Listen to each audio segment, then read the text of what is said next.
What's good, everybody? Welcome into Early Edge Live. I, of course, am the coach. We are powered by the almighty SportsLine.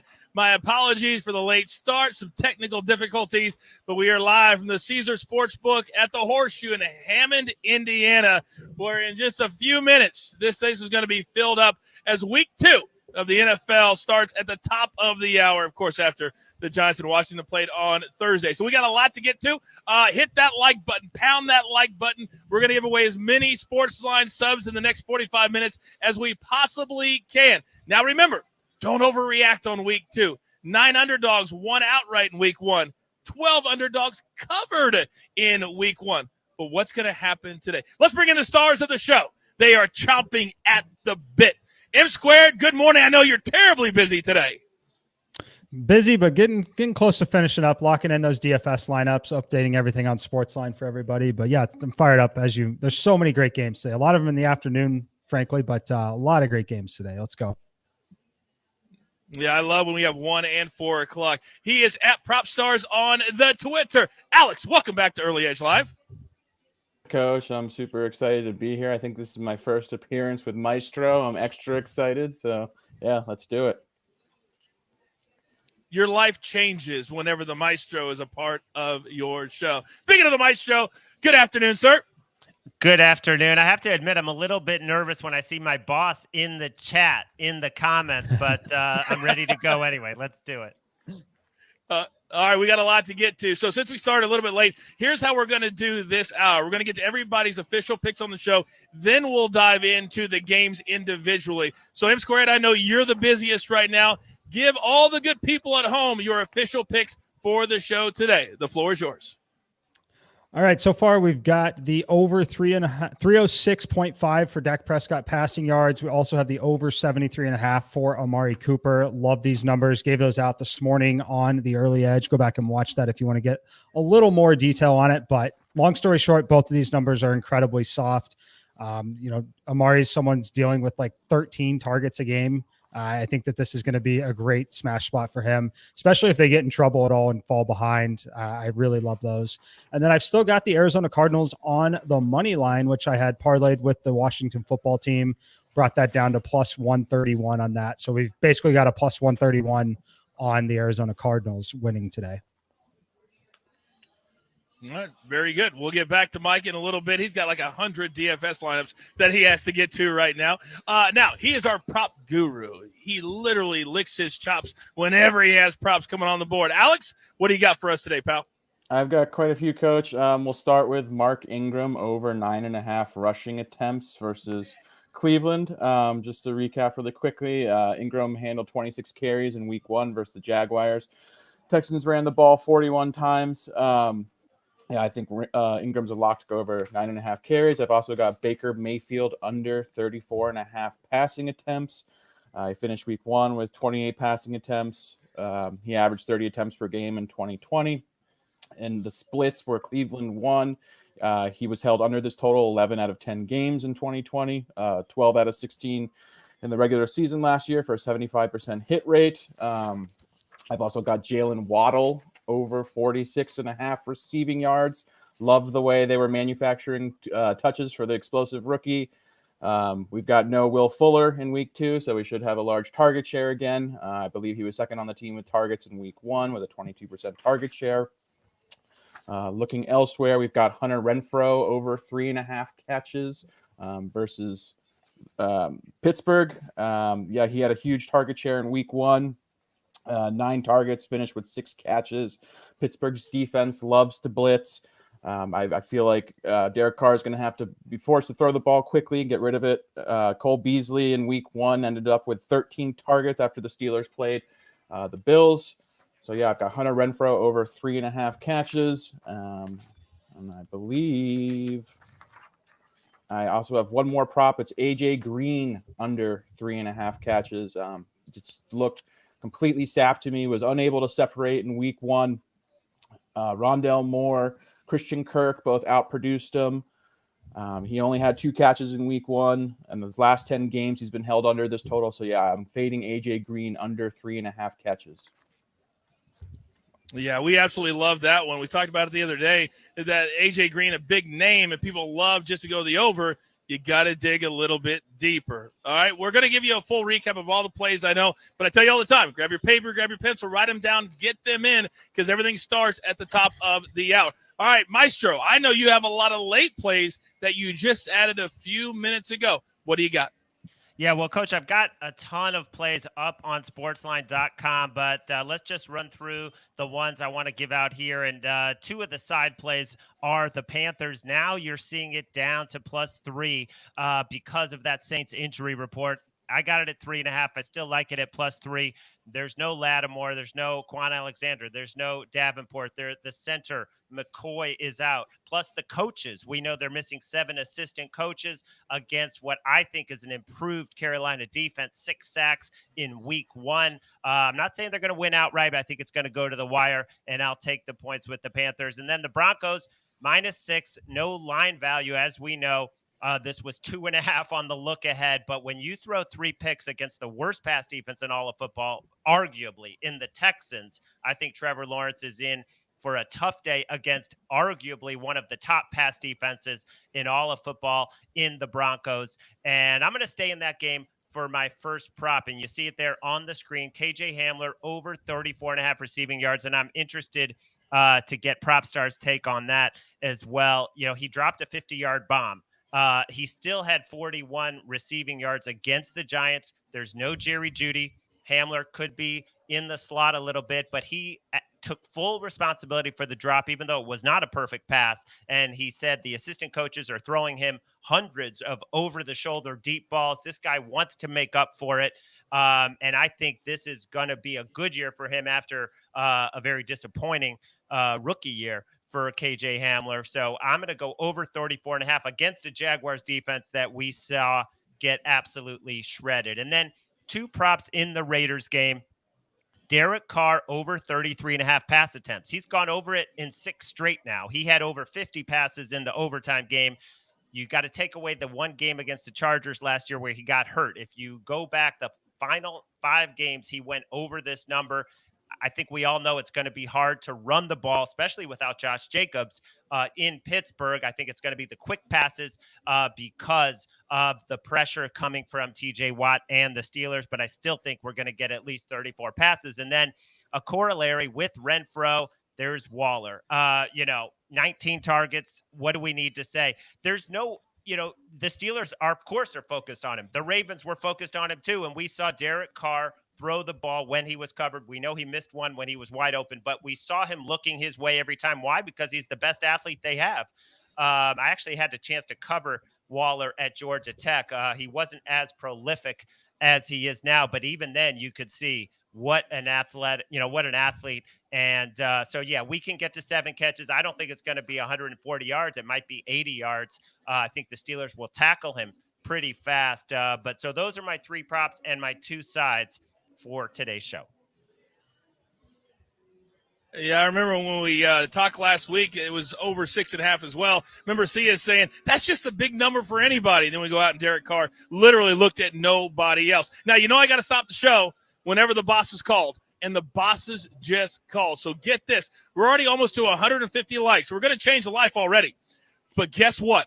If we get to 500 likes right here on the show, we're going to throw in an Early Edge T-shirt on top of the SportsLine subs. Now, they're very, very hard to get right now. Limited quantities. But, hey, I got to follow what the bosses tell me so I can stay here. And I like this job very, very much. So pound that like button, and let's get this thing going. So we got all of the official plays in. So let's dive into the games because we only have about 30 minutes before first 1 p.m. game kicks off. So let's jump into a game that everybody's talking about. Maestro, I'm going to start with you. Bills. It's been around 3 all week at the Dolphins. The total is 47.5. Now, my gut tells me that people are going to load up on the Bills, that last week was just an aberration. How do you feel about this number? Mikey, are you taking this one? Yeah, I'll take it. Sorry, I thought Mike. I was muted there for a second. I personally, Maestro, go ahead. I like the Bills. Or, go ahead, Maestro, if you want. I like the Bills defense in this game quite a bit. I think that they're better than we think that they are. So I I tend to lean under. I think we have a little bit of weather in this one as well. There's a lot of rain in the area in Florida in general. So I'm leaning towards the under in this game if I had to play it. Overall, I don't have a play on it yet, but I am using the Bills defense quite a bit in daily fantasy today. And no play on this game for me. I would lean Bills at 3 just because Josh Allen's history against the Dolphins is so strong.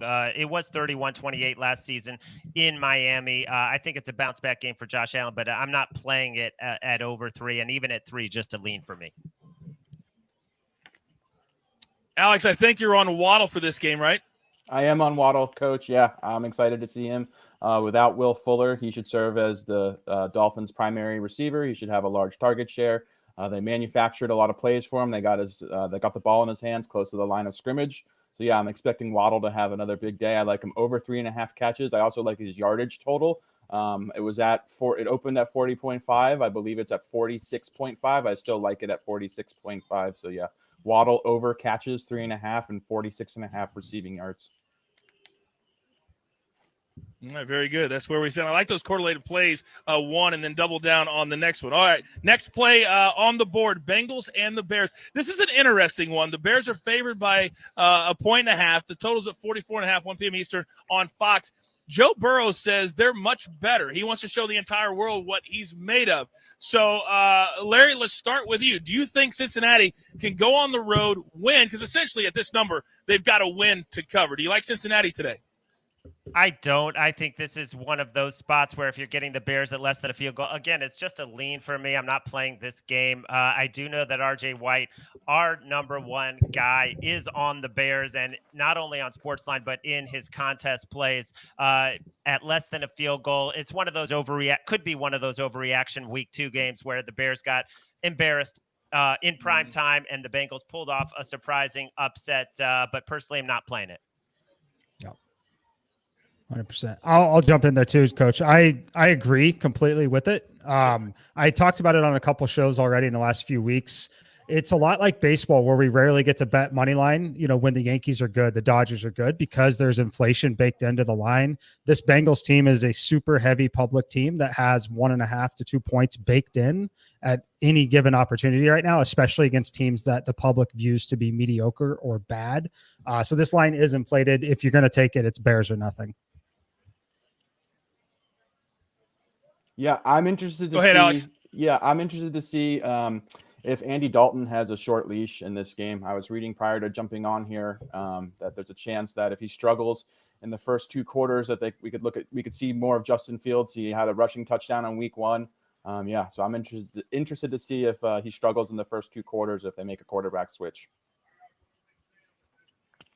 Alex, we were talking about this morning because my man Rich was on our Early Edge morning show, and he's a Bears fan. He lives here in the Chicago area. And I said if Matt Nagy wakes up and decides to play Justin Fields, that's what he should do, because if he's waiting for next year or the year after, he ain't going to be around to watch Justin Fields play. So hopefully he waits until next week, because we've been on the Bears all week. AB gave out the Bears at -3. He's probably kicking himself right now because it's gotten all the way down to 1.5. But we gave it at 3 earlier in the week. All right, we got 2 winners already. You've already hit 200 likes. Like, keep pounding that like button. Everybody, even if you're a member, help somebody else get one, or you may win an upgraded membership of SportsLine. So here we go. At John Blizzock, and at Blake Hoke, you have just won a year-long sub to SportsLine. Welcome to the family. The jeweler will reach out to you on social media to give you all the details. All right, we got to move on. We got a lot of games to get to. Broncos -6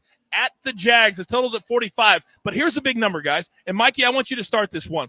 Teddy Bridgewater, in his career, 22-3 against the spread on the road, the best in NFL history. They won on the road a week ago. Do you think they cover and win again today? I think that they should, for sure. I definitely think they should. I can't bet it. I don't have the model edge required. I think this game should be -4 is what they should be favored as. And then what I keep pointing back to here is, how do you rate this Broncos team relative to the Arizona Cardinals? Look at the line that's already out for next week. Same situation, road game. Cardinals are -6 as well, and you're getting a little plus money to take it. That's essentially saying that this Broncos team is for sure better than the Cardinals team. I'm not ready to make that assumption just yet. I think it would be a competitive game if the 2 teams played. However, I think this line is inflated. Now, having said that, I do think that the Broncos will probably find a way to cover this one, but not going to shock me at all if it stays within the touchdown and Trevor Lawrence backdoor covers here at home for them. So I'm not playing it. I think it's inflated, but you asked me to make an absolute play. If you force me, I would still I would lay the points with the Broncos. I know Mad Max is on DJ Chark from the morning show, over 50.5 receiving yards. By the way, we want you to chat in the comments section. Tell us what your best bet is. Tell us the games that you like today, and we'll see if the guys like them as well. Maestro, you're on Hamler. Give that prop again, please. Yeah, Hamler over 34.5 without Jerry Jeudy against, a Jags defense that was totally lit up by the Texans. So I just love him to bounce back from dropping a 50-yard touchdown pass. He's taking it on himself. I really like him this whole year, and I'm curious if Alex agrees with me. Yeah, I think it's a low enough number where Alex? I'm comfortable. Yeah, I think it's a low enough number where I'm comfortable with it. I'm interested to see how the target distribution goes without Jeudy on the field. My first inclination is to think that Cortland Sutton and Noah Fant will be the biggest beneficiaries. But yeah, I think the number's low enough where KJ Hamler should go over here.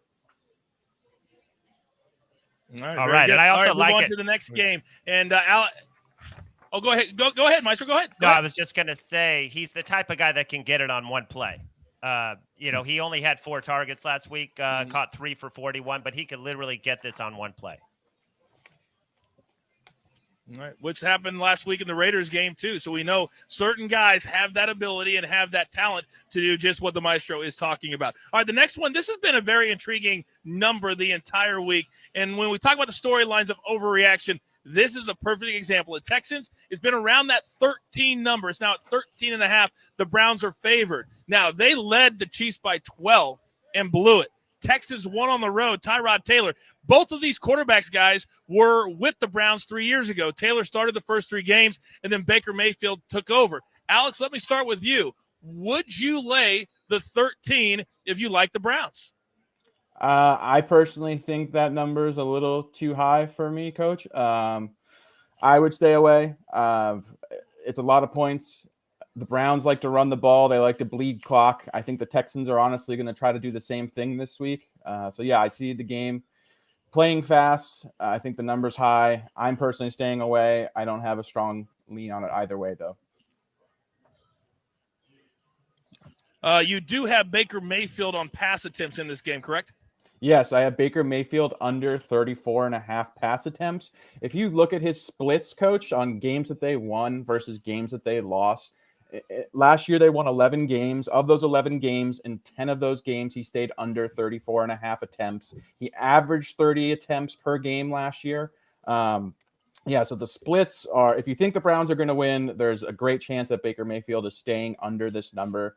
The other prop that I like from this game is Mark Ingram over 9.5 rushing attempts. The Texans ran the ball 41 times in week 1. Ingram had 26 carries. The Texans only have 5 wide receivers on their entire roster. They simply lack the personnel to really run a high-volume passing offense. Their offensive philosophy is to grind clock and play in slower pace games. I think the Texans are trying to run the clock out on the season. I don't even think they're really trying to throw the ball a lot. I just think Ingram looked good. He has some juice left. I think 10 carries is a lock. That's very funny. We do have a question from the comment section, and I'm going to ask Mikey the question, even though Alex's name is in there, to give you a little bit of a rest. What does you think about Justin Herbert over 39.5 attempts with the Cowboys D-line hurt? Mike, you can start, then anybody else can jump in. Yeah, I mean, I'm definitely on the over on both him and Dak here. I think it's fine to lean that way. I would not feel comfortable playing the under on that one, is how I would phrase that. So if you want to play it, the over is pretty much the only way I would look there. I expect a very competitive game, one where both teams are going to have to throw quite a bit. So that's, if you like it, it's over or nothing there for sure. I completely agree with Mike. Okay. I like over as well. Okay. We are now at 230 likes. Keep pounding that like button. It's so important for the growth of the show, but also we want as many people in the SportsLine family as possible. We are speeding through these games, and we love it. Hopefully, you're writing down every single pick that we give out because we give out so many, and they're all good picks. Now, this is also a 1 p.m. game. This is a team that looked great last week. Matthew Stafford looked like he was rejuvenated, like he was a kid playing football again. They're laying 3.5 on the road, guys, at Indianapolis. The total is set at 48. Maestro, let's start with you. Do you like the Rams based off what you saw last week to cover today on the road? No, I don't. But I don't. I loved the Colts earlier in the week. I grabbed 4 points. But now we know Rhodes is out. I have to check. The injury news has not been good for the Colts all week. I believe the right tackle is out as well. I just think it's a bad spot. The Rams have the Buccaneers on deck. They had a primetime showdown traveling east. And the thing with Frank Reich, he's been terrible in week 1. He's 3-0 straight up against the spread in week 2. So all of that played into my Colts +4. I don't feel great about it, but I think it's interesting that despite all the injuries, it's come down to 3.5. Very, very interesting. Mikey, shaking your head. Yeah, I was right there with Larry. The look-ahead show that we did, I basically talked about how I thought there was going to be some pretty good value there on the Colts +4 at home. We love these not a primetime game, but we love these home dogs in this spot. I think that there's a strong overreaction to how well or how poor the public perceived them to have played in the first game. I think they bounced back in a pretty big way here. I think the other thing that we should talk about is this Rams defense. I'm very interested to see what they look like in terms of stopping the run today.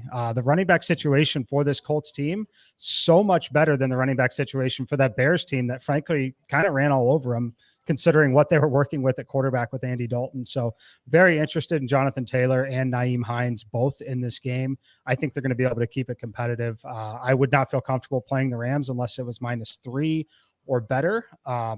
That's just where I'm at on it, even with the injuries.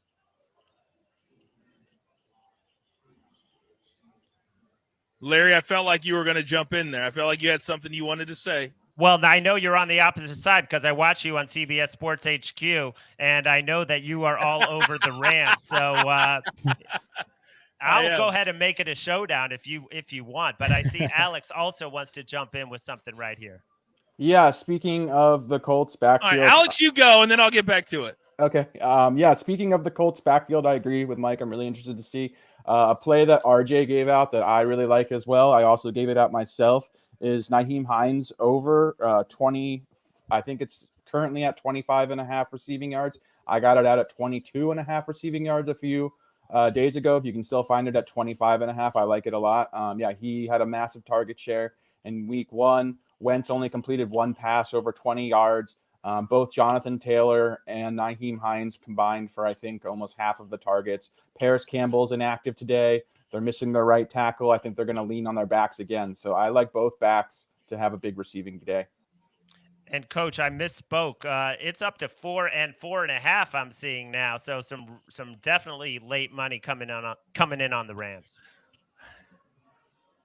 So it begs the question, Maestro, as so many people have walked by today, are like, early edge, I love you on the early edge. And they were talking about Larry. However, do you want it at 3.5 for the SportsLine showdown? Or are you going to demand I give it to you at 4? I'm demanding at least 4. I mean, because you could get 4.5 right now on some books. So if we do it, let's do it at 4, but I'll think about that.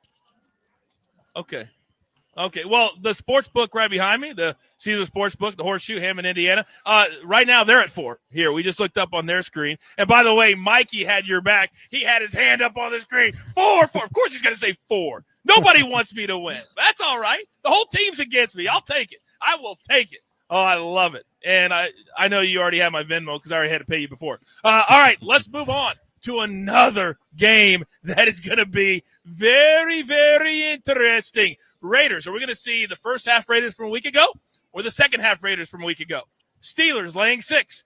First half Steelers from a week ago or the second half Steelers from a week ago? Mikey, I'm going to let you start this one. The total is at 46.5. And that's been one of the plays we've had since Tuesday is the under. Do we still like it at 46.5? I'm probably staying away from it at 46.5. I'm kind of interested in the Steelers here. Even though it's coming back down, -5 is a point where I would take it. It's a lot better than -6. So I do like it. It's very interesting to see that line movement coming in. Obviously Jacobs is out. I don't think it makes much of a difference at all for them. I do think this game's going to be very competitive at the end, but I do think that Derek Carr makes a few mistakes and allows the Steelers to end up covering late on this number at 5 or 5.5. I think it's at 5 at a few spots around the industry right now. Alex, I know you've got a couple plays in this game, Hunter Renfrow, and then you're on your very first SportsLine showdown with RJ White.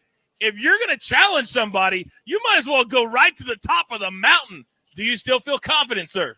I do. I'm taking shots. Yeah, I'm coming for heads. I think the Raiders are underrated. The public isn't giving them enough credit. I was really impressed with Carr. He's super gritty. He's super tough. I think the defense is underrated. I think their front seven played well after they gave up that big run to Tyson Williams. They actually settled down and looked really good. So I love the Raiders. The prop that I have is Hunter Renfrow over 3.5 catches.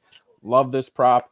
Since being drafted in the 4th round, he has served as Derek Carr's security blanket. He had a very solid debut, turned 9 targets into 6 catches. Pittsburgh's defense blitzes as much as almost any other defense. The front seven was in Josh Allen's face all day in week 1. Allen only mustered 1 completion for over 20 yards. He had to really look at Cole Beasley. He had to spam the slot. He spammed Stephon Diggs, both close to the line of scrimmage. Beasley profile similar to Renfrow. They have a very similar ADOT, their average depth of target. I'm expecting Renfrow to receive another large target share today, and Carr is going to be forced to get rid of the ball quickly, and I think Renfrow is going to benefit from that. Okay.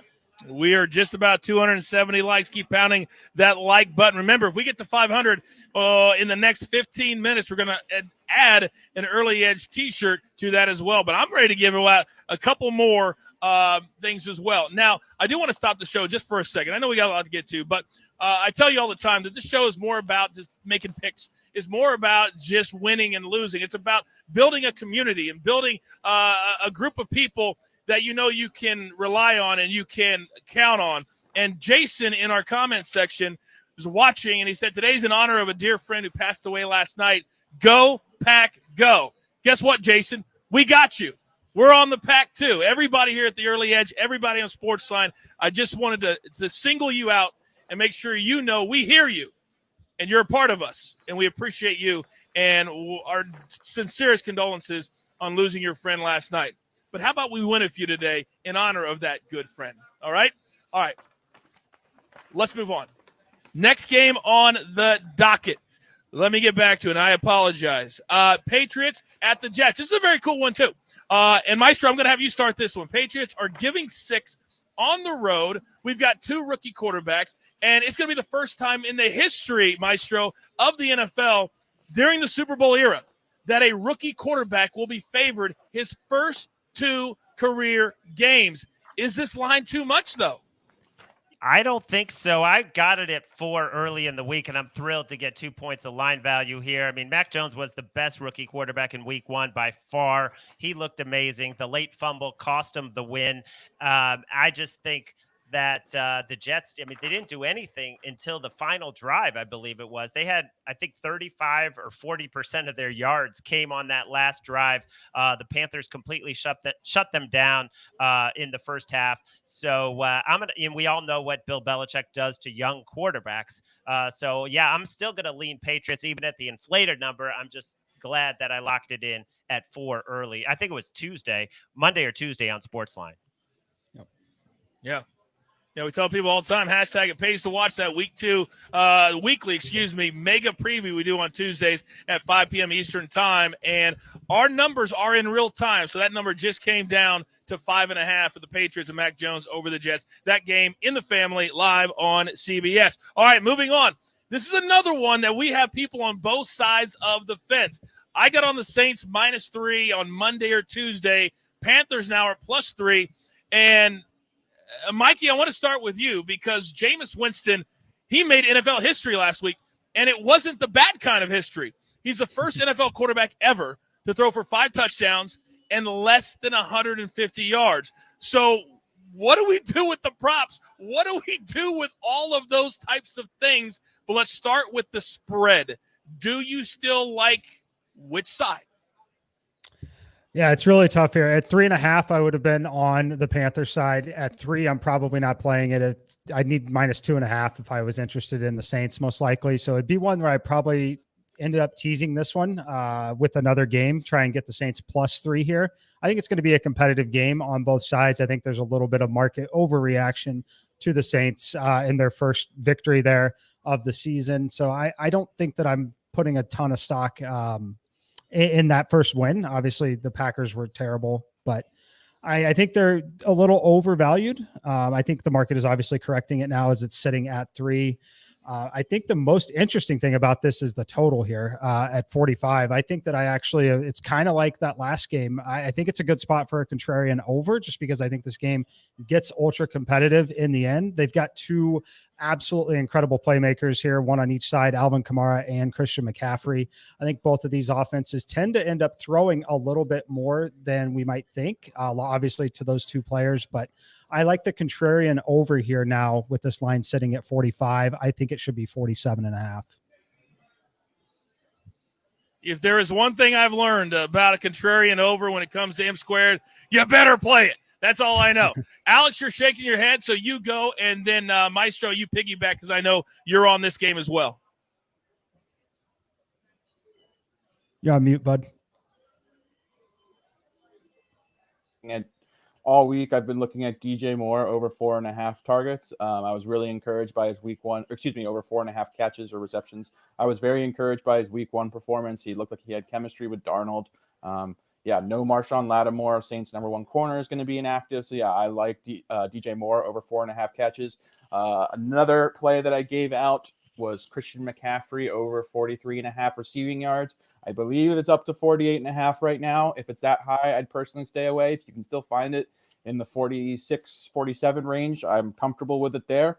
But if you look at McCaffrey's historical splits versus the Saints, they've done a great job shutting him down on the ground. He has, I think, a 3.1 yard per carry average in his 6 games versus the Saints. However, through the air, he's done really well versus them. He averages 60 receiving yards a game versus New Orleans in their 6 games. He's been over this total 4 out of those 6 games, and one of those games included a Week 17 performance where he only played a handful of snaps. So, I like McCaffrey's receiving yards a lot. Outside of that, those are my 2 favorite props from this game. Interesting, Coach. The number at 3.5 is the most popular pick in the Circa Million. 1,385 people out of 4,000 are on the Panthers +3.5. The consensus picks, I believe, went 3-2 last week. But if you think that the people in that contest are somewhat sharp, that's something to monitor. I loved it at 3.5. Still like it at 3 just because of the Saints injuries, just because of the overreaction. And I know the Saints have dominated in Carolina. In fact, Mad Max is on the Saints at -3 based on that history. I believe they've won 4 straight visits to Carolina by an average of about 20 points, but I don't really put a lot of stock into that. This is a new team with Matt Rule, and I love the way they're just dinking and dunking with Sam Darnold. I think that's the way to go. Build his confidence. Don't expose him to the big mistakes, and keep this game tight, and let's get a cover.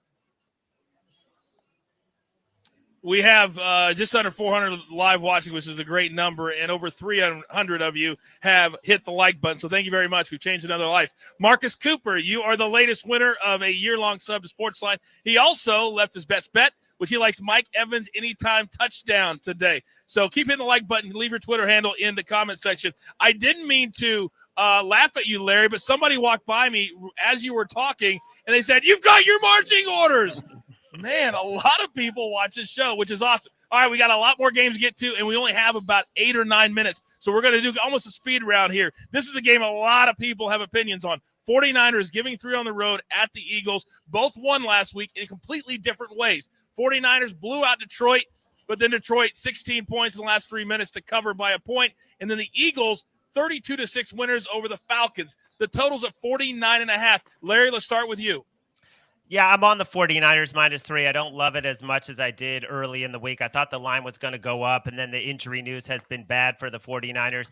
Of course, you had to be impressed with what the Eagles did. I just think that's more a reflection of how bad the Falcons are than how great this Eagles team is going to be. I think they're improved. They're definitely, a factor. They have some explosive weapons on offense. The D-line is amazing, but I still think the Niners laying only 3. They have been in this spot before with the back-to-back Eastern time zone. They stayed East, which is a huge help. So I'm on the Niners, but I don't love it as much as I did a few days ago.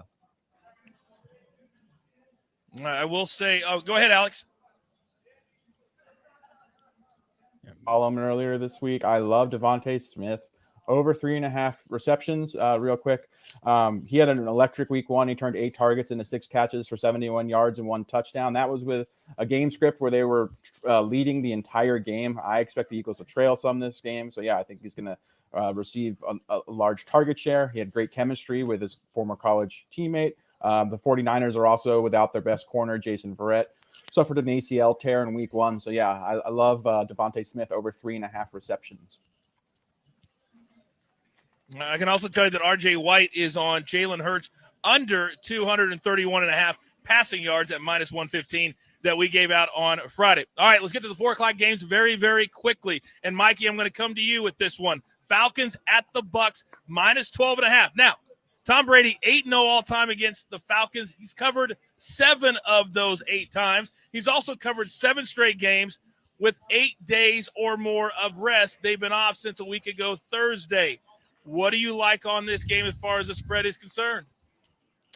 Yeah, this one's tough. The model's going to tell me that I should be playing the Tampa Bay Buccaneers -12.5. My head tells me 12.5 is a ton of points in the National Football League, especially if there's going to be a little rain in the game. I think that the Falcons are not as bad as what we saw last week. Or you could argue that the Eagles may not be quite as good, but I do think the Eagles are a good team. If I had to play it, I would lay the -12.5. I would most likely be teasing this game, getting this one under a touchdown, pairing it with one of the others. If I had to play it, I don't feel comfortable. I don't feel comfortable with really anything else, despite the model. My simulation number on it is -14.5. So there's a pretty meaningful edge and still gets you through the key number there. So if you trust the model blindly, I would lay it with the Tampa Bay Buccaneers. All right. Alex, I'm going to come to you on this one. Vikings, Cardinals. Cardinals giving 3.5. Total at 50.5. I know you've got a couple of props in this one. Also, comment, please, on where you think the number should be at as far as the spread is concerned. I think the spread is accurate. I'm really high on the Cardinals. I think they looked phenomenal in week 1. I also don't want to overreact because, it was just a 1-week performance. But, yeah, I personally don't have a strong take on it either way. If I were looking at anything, it'd probably be the over. I would lean over, and I'd leave Cardinals personally. As far as the props are concerned, I love A.J. Green under 3.5 catches. He just did not look like a viable NFL starting receiver in week 1. He didn't look like that all last year either. He has the lowest separation rate of any starting NFL wide receiver. They have 2 very explosive options behind him, and Rondale Moore, Christian Kirk. Both of them were very productive. Both of them looked great. He received a larger snap count and target share, which I don't expect to happen. I expect those guys to quickly jump him in both target share and snaps. So, yeah, I'm fading A.J. Green this week under 3.5 catches. All right, Larry, I'm going to come to you. We're going to go Cowboys and the Chargers, and then Mikey piggyback because I know you're on this game too. It's at 3, Chargers, total 55, 4:25 Eastern. This game is on CBS. Maestro, then Mikey. I liked the Chargers at less than a field goal because there's no pass rush for the Cowboys left. They're also missing a starting safety. We know DeMarcus Lawrence, Gregory. And Justin Herbert on 3rd down was incredible last week. And I actually believe in Brandon Staley. I think this guy knows what he's doing. I like the offensive coordinator. They should have put up more points against Washington. Believe they had several trips inside the red zone. I just think it's going to be a great game. It's going to be like 34-31, 37-34, something exciting. You're not stopping the Cowboys. We saw what they did even without Gallup, they are going to move. I don't love the Chargers D, but I love the Chargers offense against the Cowboys defense. That's probably the best matchup for me in this game. Yeah, I totally agree with Larry on part of it. I'm on the Cowboys, obviously. I took them on the money line and against the spread. So I think it's as simple as that. There is no such thing as a home game for the Chargers, right? It's basically going to be a pro Dallas crowd. It's going to rate and play like a neutral site game, maybe even shaded towards a home game for the Cowboys. The market has it priced as if it's a true home game for the Chargers, which, like I said, does not exist. But I love the Dak over. I love the Amari Cooper over. I've actually got the Amari Cooper on alternate lines all the way up to 98 yards. So I'm way over the 73.5 here, way over the Dak on 306.5. I mentioned it on the early edge today. 403 last week, and then the 3 games before he got hurt last season, 502, 472, 450, 58, 58, 57, and 47 passing attempts. He's going to hit those numbers again here. I do agree that the Cowboys don't have a pass rush. Herbert's going to have a day, which means Dak's going to have a day. I would not touch a single under prop in this game. In fact, if you want to, I like the over props on quite a few. I like the over on the game. I like the over on both quarterbacks over the over those yards. And then there are 2 or 3 receivers. If you want to go out there and play a same game parlay with the overs, not something we really ever recommend doing except for this game. All right, very good. We got one more game to get to, and then we got to get out of here because the game's going to start in about 4 minutes. Titans, Seahawks, -6. Alex, I'm going to have you start here. The total is 54. Of course, AB gave this out on the money line earlier in the week at -250. Alex, bring us back down to earth, please. Yeah, that's a lot of points, in my opinion, Coach. I think the Seahawks defense is a little bit better than people are giving them credit for. They're certainly better than they were last year. Yeah, I was impressed with how they looked in week 1. The Titans, on the other hand, got throttled. I expect them to bounce back. But, yeah, personally, I would lean under in this game. And, yeah, I don't have a strong take on the spread. All right, let's have a quick 15-second final take. Maestro, let's start with you and just go around Alex and Mikey, and then we'll say goodbye. Okay, well, I'm just going to play against the Jaguars and play with the Broncos and Vic Fangio. That roster is really good. Now they've got Bridgewater, who's not going to make mistakes. And let's see this Jaguars show something under Urban Meyer and Trevor Lawrence before we start backing them. And I'll play the Broncos today. I'm excited to see the Eagles. I think we'll have a good feel for where Jalen Hurts is at after this performance. 49ers are a much better defense. It'll be really interesting to see how he handles them. So, yeah, I'm really looking forward to seeing where the Eagles are. I think this game will likely be competitive. So, yep, right there with you. I'm very interested in watching 49ers, Eagles, and the Rams and the Colts. Those are 4 teams we're going to learn a heck of a lot about today. And then, obviously, this Cowboys game. If you don't trust me on the points, definitely take those Dak and Amari overs. I think that if I'm wrong about the point spread and them covering and winning the game outright, I'm not going to be wrong about the overs because they're going to be throwing the ball every. That's exactly right. We're going to be here at halftime of CBS Sports HQ, kind of break down what's going on. Also, don't forget, later on tonight, 7 p.m. Eastern time to 8 p.m. Eastern time, what an incredible Sunday night game we have for you. The Chiefs and the Ravens, and we will break that down from every single angle and also look back at all of our plays from today. Quickly, Julia, let's throw up a quick full screen on some of the plays we gave out today. I know we only have about 15 or 20 seconds, but there it is. Take that screen grab. I'm not going to go through them all and get as many as you can get in. I know a lot of you have been putting them in, but we work, and we work for you. So enjoy the 1 o'clock games. Enjoy the 4 o'clock games. We'll see you back here at 7 p.m. Eastern time. Oh, I love it. For Maestro, for Alex, for Mikey, for the jeweler, for myself, for everybody here at the Caesar Sportsbook in Hammond, Indiana, thanks for having us. Again, we're going to be here throughout the day, and also we'll be here all day tomorrow as well. I'm going to go watch some football. Remember, tell your friends your favorite show. What else?